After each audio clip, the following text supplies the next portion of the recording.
Le comte Dracula, le vampire le plus célèbre de l'histoire, avait un régime vraiment monotone. Après tout, il détestait l'ail. Et il ne pouvait même pas apprécier un verre de vin, je ne bois jamais. Du vin? Non, le pauvre gars n'attendait que le sang de ses victimes, très ennuyeux. Heureusement, je ne suis pas un vampire et peux donc profiter des mets et boissons évoqués dans le Dracula de Bram Stoker. Comme cette recette de 1890 pour le paprika Handel, ou poulet au paprika.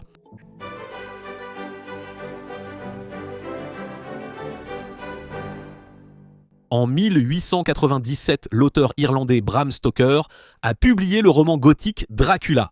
À sa sortie, il a reçu surtout de bonnes critiques, mais a souvent été jugé trop horrifique. Allez comprendre. Mais pourquoi, me demanderez-vous, est-ce que je parle d'un roman dans Tasting History avec Max Miller? Eh bien, cela concerne surtout la première partie du livre.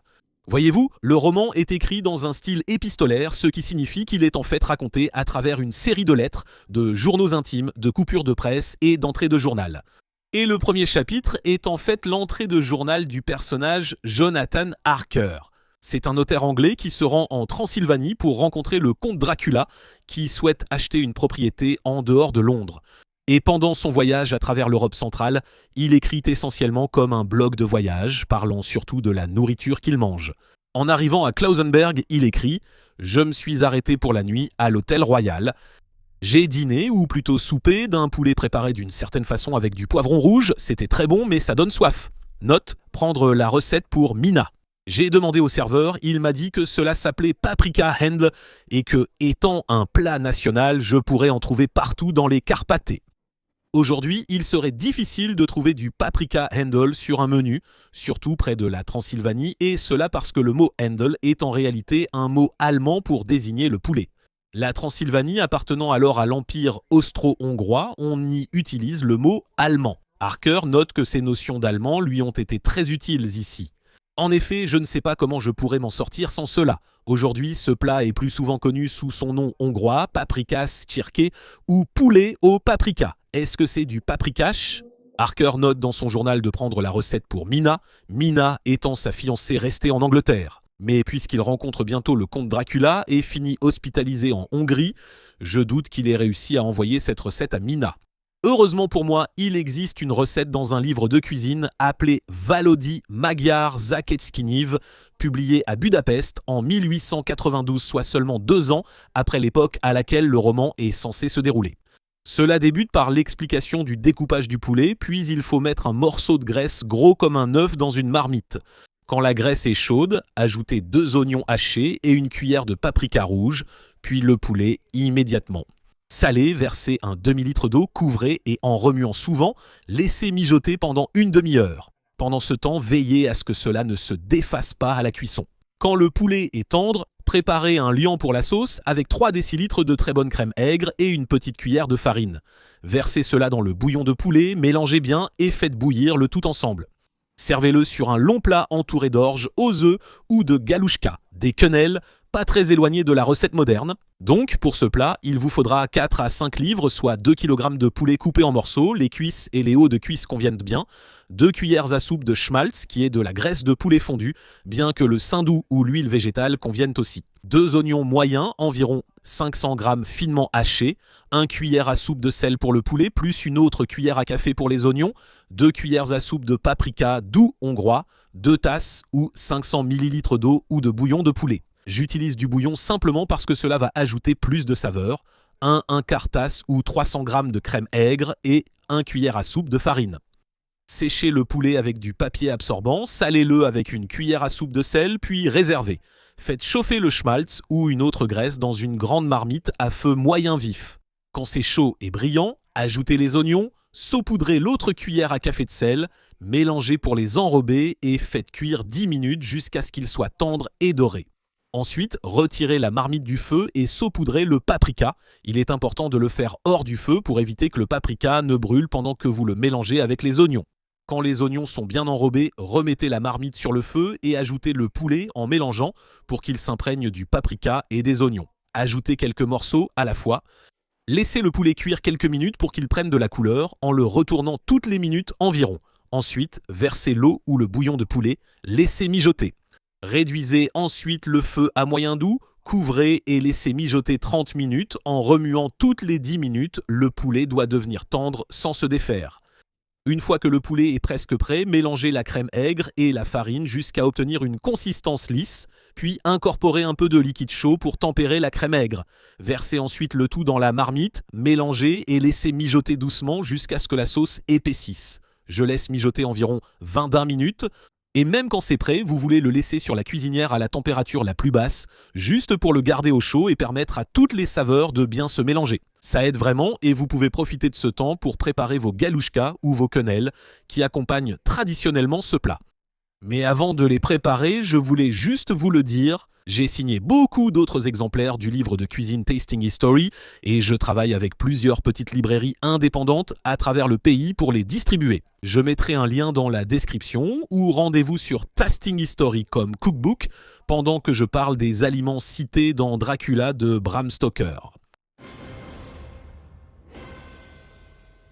Les gens adorent les vampires.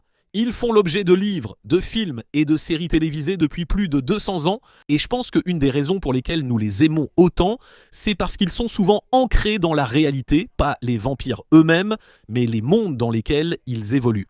Par exemple, Buffy, la tueuse de vampires, est juste une lycéenne typique et les personnages de True Blood vivent simplement dans une ville ordinaire de Louisiane et c'est pareil avec Dracula. Bram Stoker s'est inspiré de lieux et de personnes réelles pour ancrer l'histoire dans la réalité, ce qui rend l'aspect horrifique encore plus effrayant. Évidemment, il y a des lieux comme la Transylvanie et Whitby en Angleterre, mais certains des personnages eux-mêmes sont aussi inspirés de personnes réelles. Dracula lui-même a été inspiré par le souverain valaque du XVe siècle, Vlad Dracula, mieux connu sous le nom de Vlad l'Empaleur, et je vais d'ailleurs faire une vidéo à son sujet pour le mois des méchants. Maintenant, la mesure dans laquelle Vlad a réellement inspiré Dracula fait quelque peu débat. Il semble que ce soit surtout le nom Dracula qui, à l'époque où Bram Stoker écrivait, signifiait diable en roumain. Puis, bien sûr, il y a les récits de Vlad l'Empaleur buvant le sang de ses ennemis, ce qui a constitué un bon point de départ pour le vampire dans l'histoire. Un autre personnage inspiré de personnes réelles est le docteur, scientifique et parfois chasseur de vampires Van Helsing. Stoker s'est inspiré de personnes comme Ernst Frombald pour créer ce personnage et sa profession de chasseur de vampires. Ernst Frombald était un fonctionnaire à la cour d'Autriche qui, en 1725, fut chargé d'enquêter sur le prétendu vampire connu sous le nom de Petar Blagojevich. Voyez-vous, une petite ville serbe avait été terrorisée par quelqu'un qui était récemment décédé. Il serait revenu à la vie, soi-disant, et aurait tué 9 autres villageois. Alors ils ont fait venir ce Frombald pour enquêter sur ce qui se passait. Contrairement à Van Helsing, Frombald semblait plutôt sceptique quant à l'existence des vampires.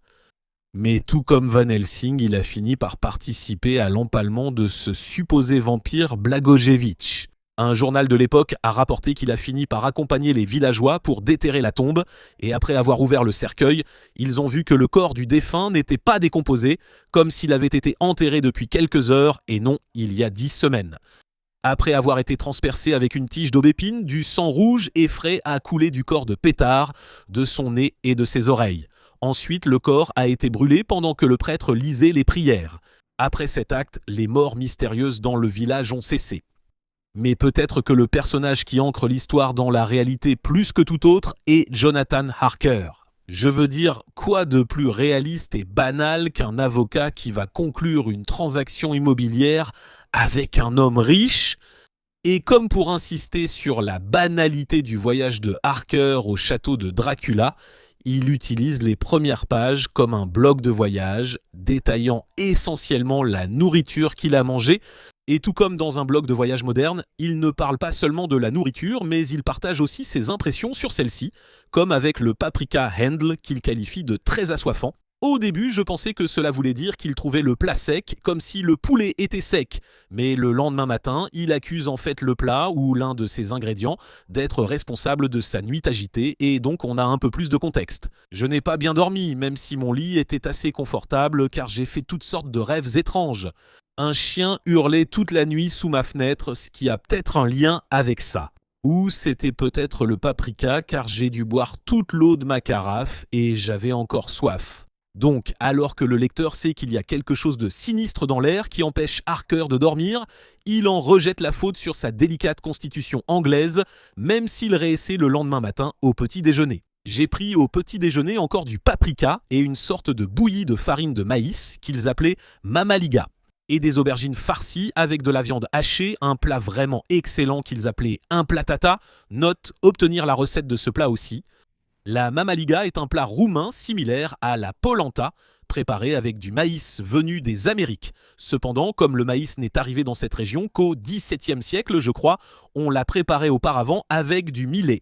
Maintenant, l'implatata était un peu plus difficile à trouver car il n'existe pas vraiment de plat appelé implatata, mais plutôt un plat appelé umplata ou une variation de ce mot qui signifie farci.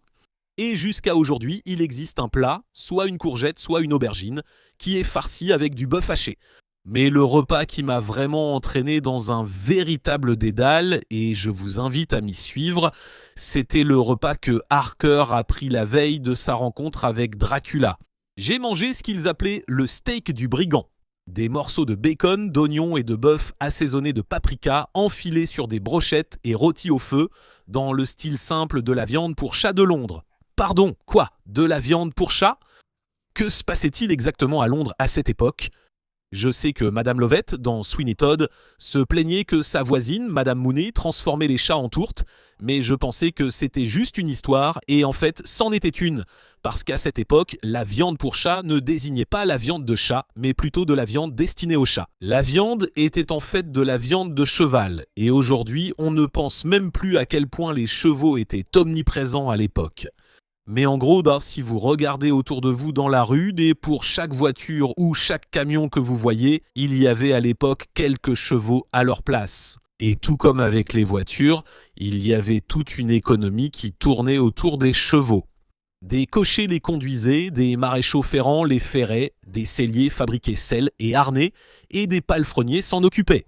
Mais tout comme aujourd'hui, nous avons des dépanneuses pour ramasser une voiture en panne, à l'époque, ils avaient ce qu'on appelait des équarrisseurs pour ramasser un cheval mort. Ils l'emmenaient généralement à un abattoir, et les gens, surtout à Londres, ne mangeaient pas de viande de cheval à cette époque, donc la viande était envoyée ailleurs, notamment pour nourrir les chats et les chiens de Londres. À cette époque, les chats étaient essentiels pour limiter les rats. On les trouvait surtout dans les entrepôts, près des quais, dans les zones industrielles et aussi dans les quartiers huppés. Les vendeurs de viande pour chat parcouraient la ville, vendant de la viande de cheval bouillie ou rôtie sur brochette pour nourrir les chats de Londres. C'est pourquoi Harker les compare au steak du voleur, composé de bœuf et d'oignons en brochette entouré de bacon. Et il y a une excellente description du vendeur de viande pour chat en train de faire son travail dans le magazine pour enfants Chatterbox de 1868. Alors que le vendeur de viande pour chat passe devant différentes maisons et annonce son arrivée par un cri nasal particulier, on peut voir les chats sortir furtivement de leurs coins respectifs et saisir avec empressement la viande qui leur est jetée. Dans les grands entrepôts ou brasseries de la ville où de nombreux chats sont gardés, l'heure du repas est une scène presque digne des jardins zoologiques. Nos chats londoniens aiment tellement cette viande qu'après y avoir été longtemps habitués, ils détournent la tête avec un dégoût distingué lorsqu'on leur propose autre chose en guise de substitut. Comme je l'ai dit, je me suis vraiment laissé happer par ce sujet et je n'en ai pas encore vu le bout. Parce que j'ai découvert une anecdote intéressante sur une vendeuse de viande pour chat, ou plutôt une femme liée à la viande pour chat. Ça s'intègre parfaitement avec tout le thème d'horreur de cet épisode. Elle s'appelait Harriet Hardiman et elle tenait une boutique de viande pour chat avec son fils au rez-de-chaussée du 29 Hanbury Street. Et en septembre 1888, elle a donné une interview à propos de quelque chose d'horrible qui s'était produit sur les lieux. Je suis allé me coucher le vendredi soir à 10h30. Réveillé par des pas dans le couloir vers 6h, j'ai dit à mon fils endormi d'aller à l'arrière pensant à un incendie. Il est revenu et a dit qu'une femme avait été tuée dans la cour. Je ne suis pas sorti de ma chambre. La femme en question était Annie Chapman, la deuxième victime connue de Jack l'Éventreur. Comme je l'ai dit, je suis vraiment tombé dans le terrier du lapin et ça en valait la peine car j'ai toujours été fasciné par Jack l'Éventreur, un fait historique très intéressant. Bref, je reviens au repas de Dracula. Jonathan Harker mentionne plusieurs boissons différentes qu'il apprécie pendant son voyage. L'un d'eux est un vin appelé Golden Mediaș, qui porte le nom de la ville transylvaine du même nom. Et une autre boisson lui est proposée lors du trajet en diligence jusqu'au château de Dracula. Le cocher, plutôt inquiétant, lui dit « La nuit est fraîche, Main Air, et mon maître le comte m'a ordonné de prendre grand soin de vous. Amau Beatatavka ». Il y a une flasque de Slivovitz, l'eau de vie de prune du pays, sous le siège, si jamais vous en avez besoin. Je n'en ai pas pris, mais c'était tout de même rassurant de savoir qu'elle était là. Et j'ai effectivement obtenu un peu de ce Slivovitz, et cette marque a commencé à être vendue en 1894, donc il existait déjà à l'époque où le livre a été écrit. Donc je voulais l'essayer, allons-y. Ça va te faire pousser des poils sur le torse. Ça n'a vraiment pas le goût de la prune, c'est une eau de vie très forte. En fait, c'est agréable, il y a de la douceur. Je trouve qu'il y a une douceur qu'on ne retrouve pas avec une eau de vie de raisin ou de pomme, mais c'est vraiment fort. Quoi qu'il en soit, la dernière boisson que Jonathan Harker mentionne est un vin qui lui est servi juste avant qu'il ne soit en fait abordé par 3 vampires dans le château de Dracula, et c'est le comte Dracula lui-même qui le lui sert. Le comte lui-même s'est avancé et a retiré le couvercle d'un plat, et je me suis immédiatement jeté sur un excellent poulet rôti. Cela accompagné de fromage, de salade et d'une bouteille de vieux tocage dont j'ai bu 2 verres, a constitué mon souper. Il est étrange que je n'ai pas encore vu le comte manger ou boire. Il doit être un homme très particulier en effet. Il est difficile de dire exactement quel était ce vin, mais il devait provenir de la région de Tokaj en Hongrie et en Slovaquie. Ils produisent toutes sortes de vins, mais ils sont surtout célèbres pour leur vin blanc doux et leur vin de dessert très sucré, généralement appelé Tokaj Royal ou Tokaj Impérial. Mais j'ai pensé que je prendrais ce vin blanc doux pour accompagner mon poulet au paprika que je peux préparer, ou plutôt manger après avoir fait les galouchkas. Donc, pour cette recette, qui vient aussi du livre de cuisine de 1890, il vous faudra 3 œufs, 2 tasses et demie, 300 g de farine, 1 cuillère à café de sel, 3 cuillères à soupe, 45 g de beurre fondu, plus un peu pour enrober les quenelles, et une demi-tasse, 120 ml de lait. Battez les œufs dans un grand bol jusqu'à obtenir un mélange homogène, puis ajoutez la farine, le sel et le beurre fondu, et mélangez jusqu'à obtenir une pâte. Ensuite, ajoutez le lait petit à petit jusqu'à obtenir ce que vous pourriez considérer comme une pâte à crêpes très épaisse. Une fois prêt, portez une casserole d'eau à ébullition, puis formez les boulettes avec un appareil à galouchka, une râpe à fromage ou en pinçant de petits morceaux. Avec l'appareil, il suffit de mettre la pâte sur le dessus, puis de la racler à travers les trous et elle tombera en petits morceaux. Faites-le petit à petit, après quelques secondes, elles remontent à la surface, puis laissez-les bouillir encore 45 secondes. Ensuite, sortez-les avec une passoire, mettez-les dans un bol, ajoutez un peu de beurre fondu et mélangez pour éviter qu'elles ne collent. Une fois qu'elles sont prêtes, vous pouvez les servir avec le poulet et beaucoup de sauce. Et voilà, le paprika Handel ou poulet au paprika tiré de Dracula de Bram Stoker. C'est sûrement l'un des plats qui sentent le meilleur que j'ai jamais fait ici. Toute la maison sent bon. Oui, rien qu'à l'odeur, vous devriez essayer ce plat, mais je vais le goûter.